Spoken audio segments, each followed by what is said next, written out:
Sa lakas ng suntok na pinakawala ni Danilo, kitang-kita niya noon ang pag-angat ng katawan ng nilalang sa lupa.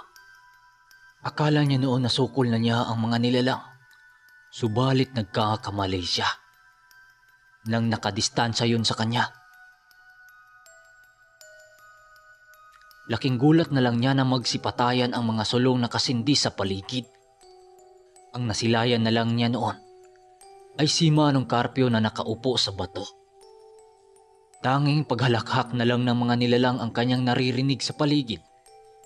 Nang makita siya ni Manong Carpio na tila wala siyang nakikitang mga nilalang, kaagad yung tumayo at nagwiwika ng, "Ako na muna ang sumalo sa mga nilalang na ito, iho. Sindihan mo muna ang mga sulo upang hindi ka mahirapan sa pagpuksa sa mga nilalang na yan." Nang marinig niya ang sinasabi ng matanda, kaagad siyang pumunta sa likuran ng bahay at sinindihan ang mga sulo. Nang pagbalik niya dala-dala ang mga sulong na kasindi, laking pagtataka na lang niya nang pagbalik niya sa pinagbubunuan nila ng mga nilalang. Nagtataka silang lahat kung bakit nagtatakbuhan yun papalayo sa kubo ni Manong Carpio. Pagsipat nila sa mataas na bahagi na maliit na burol, naroroon ang isang lalaking minsan ang tumulong kay Danilo. Yun yung disipulo ng isang albularyo. Nang makita ni Danilo ang lalaking yon, sinabi niya kay Manong Carpio tungkol sa lalaki. "Manong Carpio, di ba yan yung lalaking tumulong sa amin dun sa rambulan malapit sa may sabungan?" Nang marinig yun ni Manong Carpio, nagwiwika yun ng, "Yan ba, iho? Hindi mo pa alam ang tungkol sa lalaking yan.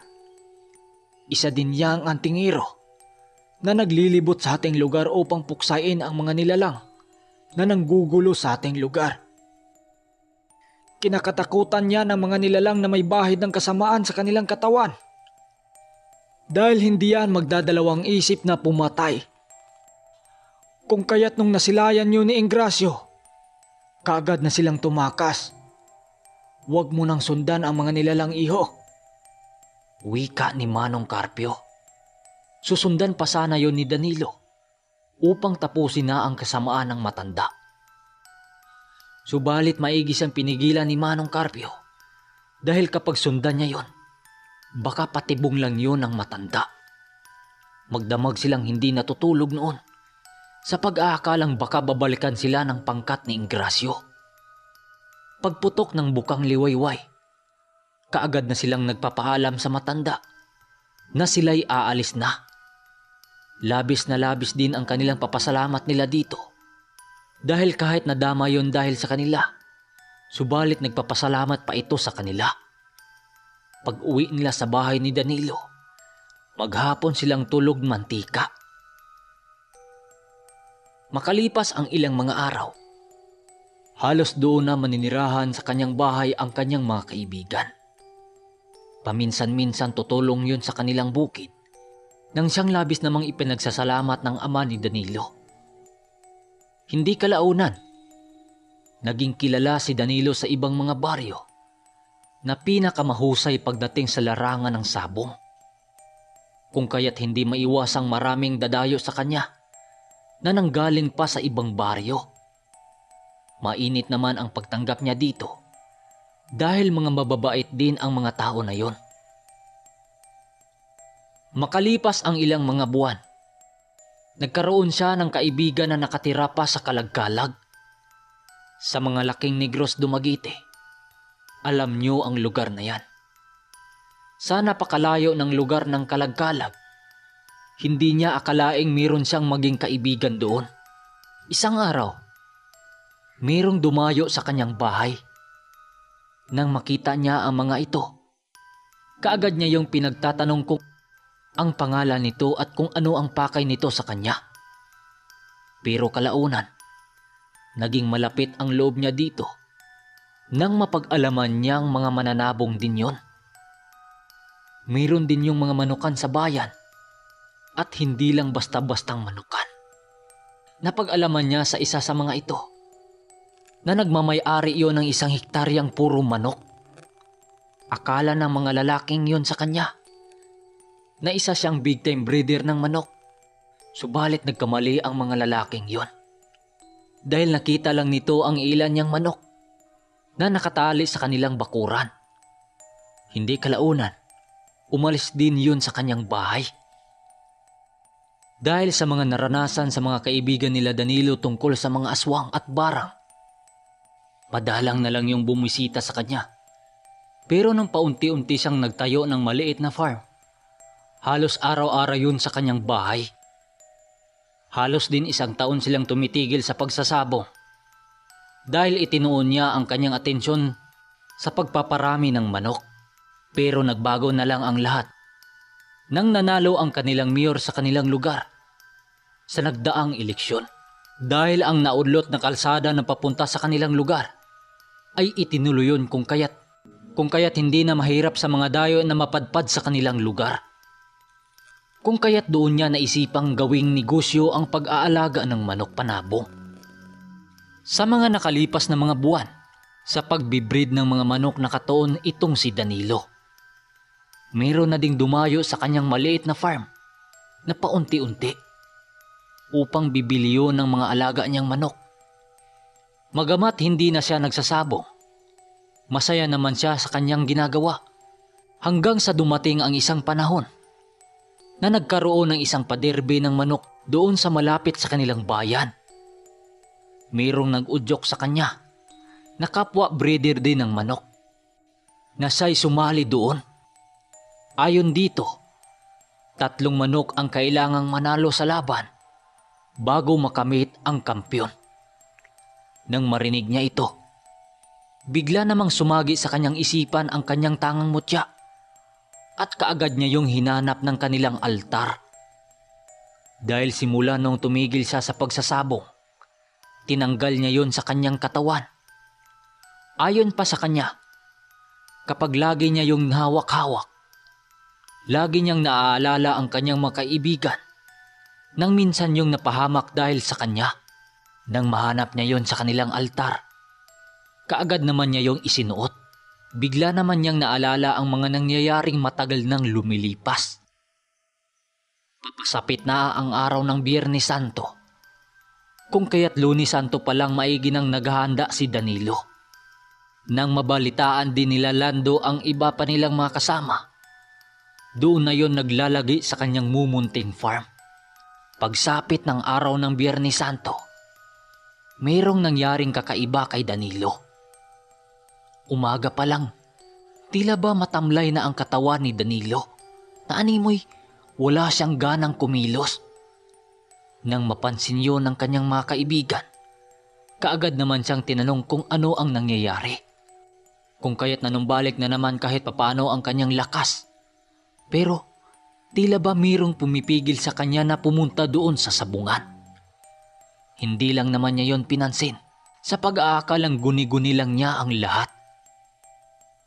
Pagdating nila sa taas ng derbehan, kaagad na silang pumisto at ipinahinga na muna nila ang 3 nilang manok na dala-dala.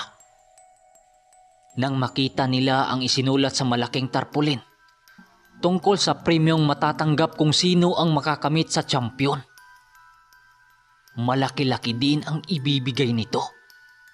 Ayon dito, 3 manok lang ang kailangang lulusot sa nasabing paderbe.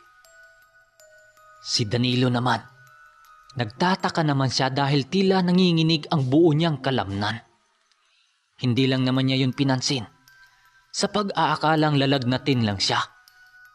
Nang masipat siya ng kanyang mga kaibigan, nagwiwika naman si Lando ng, "Pre Danilo, parang kailan lang lumalaban tayo sa baryo-baryong sabong. Ngayon, derbihan na talaga." Wika nito na para bang labis yung nasasayahan. Si Danilo noon, magamat may iniinda siya sa kanyang katawan, pilit niya yung itinago sa kanyang mga kaibigan. Makalipas pa ang ilang oras, nagsisimula na ang tanghalan. Napakaingay ng buong sabungan. Gawa ng daan-daang mga tao doong nakikidalo. Maigi silang nakamasid sa mga kapwa nilang mananabong. Gawa ng malapit ng tawagin ang kanilang pangalan. Makalipas pa ang ilang mga oras, nang tawagin na ang kanilang pangalan, hawak-hawak na ni Danilo ang manok nilang panlaban. Si Lando naman ang nag-aalalay sa kanya doon sa loob ng sabungan. Maiging pinagbuti ni Danilo ang kanyang pagbitaw dito dahil kilala ang kanyang naging kalaban na isa sa pinakamay magaling na lahi ng manok. Pagbitaw ng dalawang panig, kaagad nang nagsalpukan ang dalawang manok. Si Danilo noon, hindi na napapakali. Gawa ng mirong nagsasalita sa kanyang isipan sa isang tinig na lalaking boses. Ang wika nito, Oras ito ng aking pagpahinga. Pasensya ka na, kaibigan. Hindi kita matutulungan sa araw na ito. wika ng lalaking boses. Dito niya nakumpirma na boses yun ng kanyang gabay. Pagsilay niya sa kanyang manok, nagawa ngang mapatumba ng kanyang manok ang kalaban, pero malubha din ang tama nito. Dito na nakaramdam si Danilo ng takot sa kanyang katawan dahil kailangan pa nilang ilaban ang natitira nilang manok. Nang sunod na nilang bitawan ang pangalawa nilang pangbato, dito na nila nalaman na hindi na sila ang makakamit sa nasabing kampyon. Nagtitinginan silang apat sa mga nangyayari dahil ang dalawa nilang manok nagawang mapapatumba ng kalaban. Nang tingnan nila ang buong katawan ng kanilang manok na napatay, puro yun sugat kung papaano dambahin ang kanilang pambato sa naging kalaban nito. Si Danilo naman, napahawak na lang siya sa kanyang dibdib para pakiramdaman ang kanyang tangang mutya. Nang napagtanto niya yon, na tila ba wala yung tibok na kanyang nararamdaman, kagad na silang lumabas doon sa arena. Hindi na nila inantay ang gabi. Gawa ng paulit-ulit ang nasagap ng kanyang isipan na tila ba nilayuan na sila ng swerte.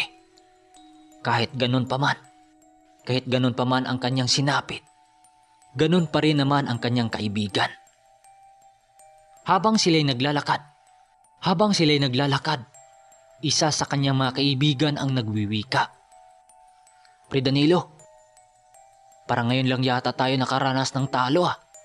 Nung dati kasi, maging mga batik ang manlalaso ng manok, hindi natin pinapalagpas. Wika ni Landong nakangiti. Sabay pa ng kanyang mga kaibigan na nagwiwika din ng, "Mga pre, okay din yung paminsan-minsan makaranas din tayo ng talo. Dahil sa larangan ng sugal, hindi swerte lahat ang nakakamtan. Paminsan-minsan, panalo minsan talo. Tara, bilisin na natin paglalakad para makapagtagay na tayo." Wika naman ni Buning. Sa patuloy nilang paglalakad, narating na nga nila ang mumunting farm ni Danilo. Bumungad sa kanila ang ibang pinapabantay nila Danilo sa manukan. Halos magdamagan silang nag-iinuman at puro kwentuhan lang sila tungkol sa kanilang naging laban. Ayon dito, malaki-laki din kasi ang posta nila sa labas na pinahawakan nila kay Buning.